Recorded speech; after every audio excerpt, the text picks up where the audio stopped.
तो मर कर ही कोई व्यक्ति मोक्ष प्राप्त करता है, लेकिन कोई भी व्यक्ति मर कर के लौट कर के वापस नहीं आया और ऐसा बताया नहीं कि मैं मोक्ष प्राप्त कर लिया हूँ। पढ़ लिख रहे हैं, जो तर्क कर रहे हैं, वो तर्कवादी लोग जो है इस प्रथा को बंद कर रहे हैं। चूँकि जीवित काल में जो माता पिता की सेवा की जाती है वही सेवा उनके हित में रहती है, और मरने के बाद कितना भी खर्च कर दिया जाए उनके हित में नहीं रहती, बल्कि बहुजन समाज के अहित में रहती है। नमस्कार, आप देख रहे हैं प्रतापगढ़ न्यूज़ दुर्गागंज। हम हैं राम कैलाश यादव। आज हम पहुंच गए हैं सराय सेतराय में। यहाँ पर आप देख सकते हैं कि शोक सभा रखा गया है, जो कि तिरही बंद किया जा रहा है। तो उसके उपलक्ष्य में जो है शोक सभा रखा गया है, और ऐसा हमें लगता है कि इस ग्राम सभा में ऐसा पहली बार हुआ है कि शोक सभा का आयोजन किया गया है। तो हमारे साथ जो है भंते जी हैं, इनसे हम लेते हैं जानकारी कि तिरही क्यों बंद होना चाहिए, इससे फ़ायदा क्या है और इससे हमारे समाज में क्या ज़रूरत पड़ी। तो सारी जानकारी इनसे हम लेंगे। तो वीडियो को शुरू से लास्ट तक जरूर देखें, वीडियो को लाइक कर दें। ऐसा वीडियो देना पसंद। भंते शांति मित्र, राष्ट्रीय धर्म प्रचारक, बुद्धिस्ट इंटरनेशनल नेटवर्क। मैं उत्तर प्रदेश में पूरे प्रचार प्रसार कर रहा हूँ। तो तिरही जो है बंद करने से हमारे समाज में क्या फ़ायदा है? ये तिरही एक तरह से कुरीति है, अंधविश्वास है कि हमारे लोग अंधविश्वासों में भटक करके और आत्मा परमात्मा में उलझे हुए हैं। इसलिए ये जो रीति रिवाज है इसका बिल्कुल ही जीवित व्यक्ति से कोई संबंध नहीं है। इसलिए तिरही की प्रथा जो है तमाम राज्यों में बंद है, जैसे राजस्थान सरकार बंद किया है। और ये अमानवीय है, ये मानवतावादी नहीं है। इसलिए इस तिरही प्रथा को बंद करना ही चाहिए। सभी बुद्धिजीवियों का ऐसा विचार है। क्या इस तिरही को जो है बंद करके जो पहले किया जाता था, यानी कि पानी वगैरह देना, तो इस तरह जैसे शोक सभा रखा गया, तो इसमें भी इसी तरह से है कि इसमें अलग तरीका है? देखिए, शोक सभा रखने का ये एक हमारा जो है इसका ये मतलब है कि हम शोक सभा में अपने गए हुए परिजन को याद करते हैं, उनके द्वारा किए गए अधूरे कार्यों को जो पूरे नहीं हैं उसका प्रयास करते हैं पूरा करने का, और उन्हें याद करते हैं। और यदि शोक सभा ना हो तो उनके दिन को याद नहीं रखेंगे, भूल जाएंगे उनके दिन को, किस दिन हमारे परिजन हमारे बीच से गए। इसलिए शोक सभा करना अनिवार्य है, परंतु तिरही की प्रथा करना ये बिल्कुल ही गैर बराबरी है और अमानवीय है। इसे बंद करना चाहिए। तो हमारे जो है पूर्वज बुजुर्ग लोग जो है बहुत पहले से ही तिरही किया जा रहा है। तो उन लोगों का मानना यही था, अगर हम तिरही नहीं करेंगे तो ऐसा होता है कि वो मोक्ष प्राप्ति नहीं होगी, उनको स्वर्ग नहीं जाएंगे, वैकुंठ नहीं जाएंगे। ऐसी जो है विचारधारा के हैं, तो उनके लिए क्या कहना चाहेंगे?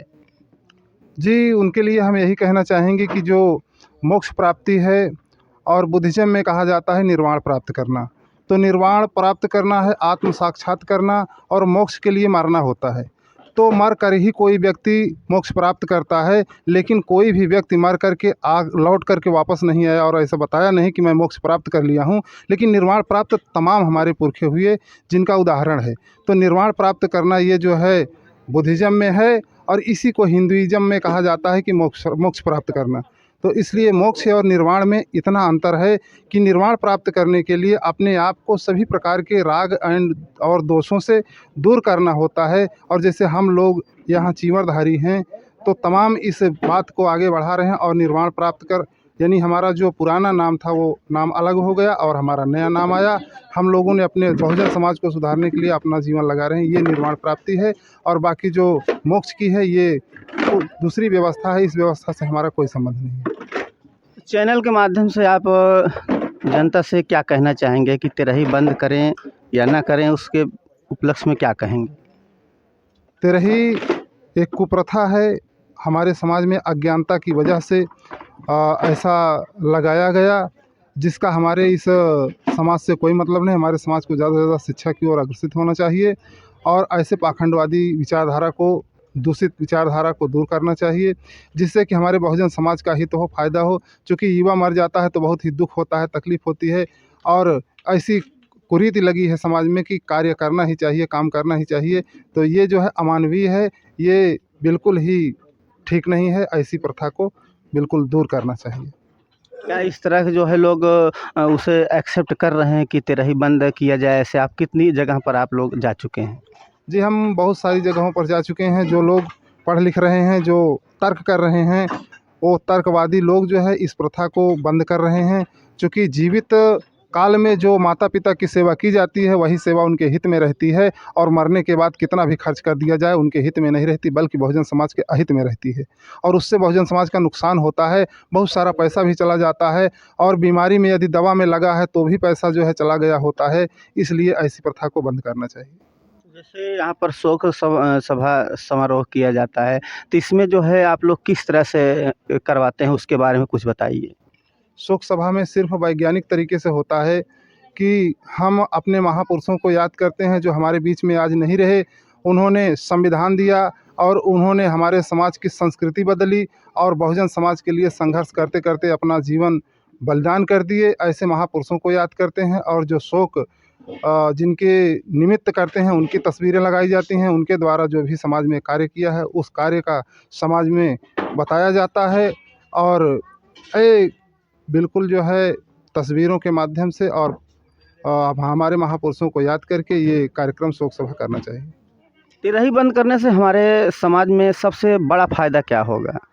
तिरही बंद करने से हमारे समाज में सबसे बड़ा फ़ायदा बहुजन समाज का होगा, जिससे कि जो तमाम प्रकार की चीज़ें हैं, आडंबरवादी, पाखंडवादी, अंधविश्वासी, उन चीज़ों पर प्रतिबंध लगेगा और विज्ञानवादी चीज़ें निकल कर बाहर आएंगी, और जिससे समाज का, बहुजन समाज का विकास होगा। जैसे शिक्षा पर छोटी छोटी बच्चियों का विकास, इन्हीं बच्चियों को विवाह उपरांत मार दिया जाता था, सती प्रथा लगा करके इन्हें पति मर जाने पर मार दिया जाता था, और इन छोटी छोटी बच्चियों की बिना उम्र के ही शादी कर दी जाती थी। ऐसी कुप्रथाएं तमाम समाज में संविधान आने के बाद बदली। आज 18 वर्ष के बाद ही कोई बिटिया की शादी हो सकती है, या और पूर्व में बहुत सारी कुप्रथाएं थी। तो सभी प्रथाओं का अंत होना चाहिए। जो भी कुप्रथाएं हैं, जो भी तर्कवादी बातें हैं, वो लागू होनी चाहिए।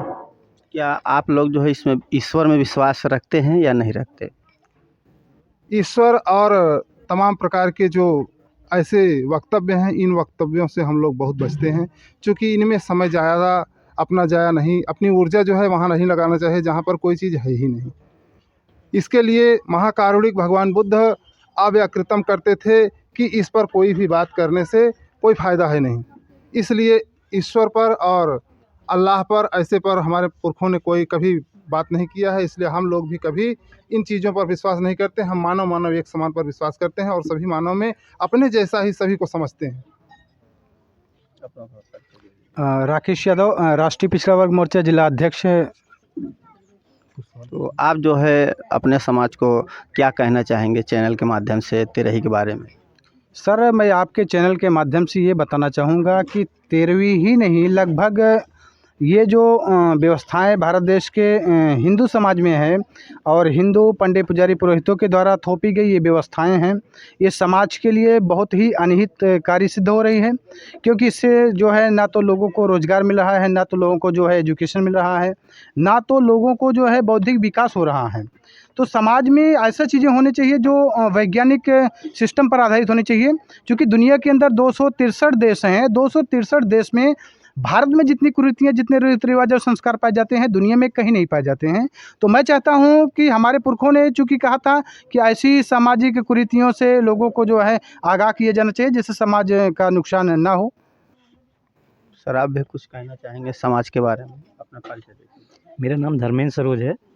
जैसा कि आपको पता है कि आज ये जो शोक सभा रखी गई है, यहाँ पे हमारे बड़े भाई सियाराम सरोज जी थे, जो कि आज हम लोग के बीच में नहीं हैं।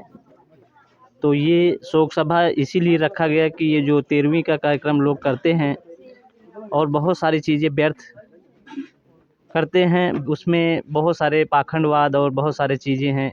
तो उस सब चीज़ों को ख़त्म करके और अपने समाज को जगाया जाए और समाज को नई दिशा दी जाए, और हमारी बहन बेटियां, हमारे छोटे बच्चे, आने वाले जो पीढ़ियां हैं, उनको अच्छी शिक्षा मिले, अच्छा संस्कार मिले, समाज को आगे ले जाएं। अगर वो पढ़ेंगे तो बहुत कुछ अपना हक अधिकार, हर चीज़ मांगेंगे, हर चीज़ उनको मालूम होगा पढ़ेंगे तो। क्योंकि बाबा साहब ने बोला था कि पहले शिक्षित बनो, फिर संगठित रहो, फिर संघर्ष करो।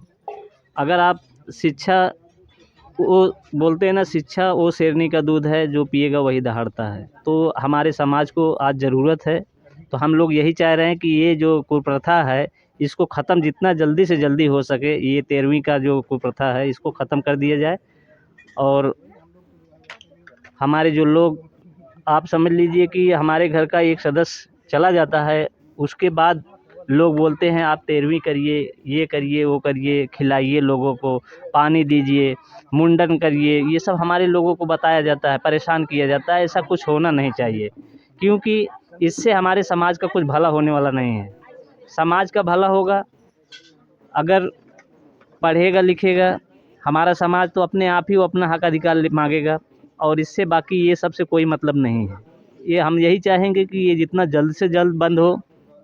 आज हमारे ग्राम सभा में ये पहली बार ऐसा हुआ है, और मैं यही चाहूँगा कि हमारे ग्राम सभा में ये पहला हुआ था, और ये मैं जब तक रहूँगा और ये कुप्रथा को ख़त्म करके ही रहूँगा। तो इस पर आप लोगों की क्या प्रतिक्रिया है, नीचे कमेंट ज़रूर करें। हमें उम्मीद है कि आप लोगों को समझ में आ गया होगा।